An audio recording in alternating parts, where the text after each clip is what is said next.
Hey everybody, Gina Mizell here alongside Danny Moran. It is Tuesday. Oregon State returned to practice today to prepare for San Jose State on Saturday back here in Corvallis. Of course, the Beavers coming off that 35-7 loss at Michigan, and it was a defensive availability day, but that also meant that Eliza Tuiaki was available, who is a special teams coordinator, and obviously that was a big issue for the Beavers against the Wolverines.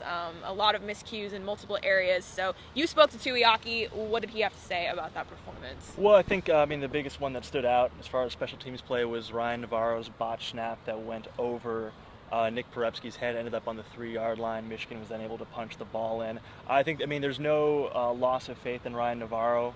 From talking to both Eliza Tuiaki and Nick Porepski, he's still clearly the starter at that position. It was just one that got away from him. Maybe it was nerves, hard to tell. I think the interesting thing was that Eliza Tuiaki maybe disputed the illegal formation call ahead of time that led to that second punt.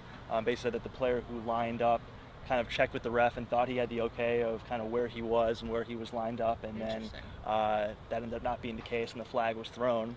So, and then another one of those penalties, Treston DeCoud's block in the back, maybe a little bit of, miscommunication there, or just kind of not maybe the correct call in their view. So, I think scheme-wise, the biggest thing will be punt protection, but on those kind of penalties that stood out, I think they're kind of just maybe calls that could have gone either way, and not much you can really fix about that in 1 week. Yeah, absolutely. Well, Gary Anderson was asked about those calls too, and he said they were good calls because the official threw them or threw the flag, and we put him in position to make a decision on if it was a penalty or not. But again, obviously something that needs to get cleaned up this week and moving forward. But as we mentioned, it was a defensive availability day. Kalani Sitake spoke a lot about just the effort, and there were a lot of obviously missed tackles as Michigan just pounded the ball over and over again.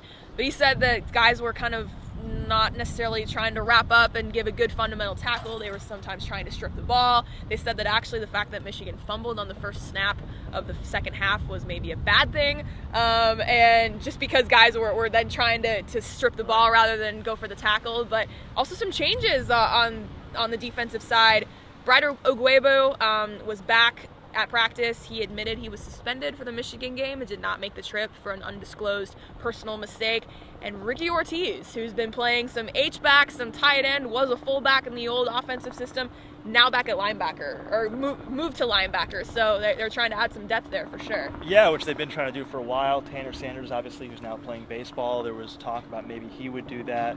Malik Gilmore's now in that spot. He made a depth chart appearance this week at the flash and stud linebacker positions, and now it seems like Ricky Ortiz will be another guy to kind of have that depth, like you said, on the outside. So a lot of different things. Not sure if we'll see those guys this week, but maybe down the road, give us some more flexibility to the defense. Yeah, absolutely. Again, with this 3-4 scheme, you want some depth at linebacker, and those are two guys that can maybe at least fill those voids or give you some extra depth there, because that wasn't a concern against Michigan when you didn't have Ogwebu. Kyle Haley, who was in a red no contact jersey today, he also was not able to play, so that was an issue for the Beavers. And when you're going against a power running team, you want to have guys in that front seven that can tackle. Right, but like you said, the fact that they will have Ogwebu back this week, that'll be a big help. He is a guy who's kind of established himself as a starter, so clearly indicates he's learned his lesson. He'll be back, and so it's just a 1 week thing. Absolutely. Well, again, we will be back here on Wednesday. It is an offensive availability day, so obviously a huge struggle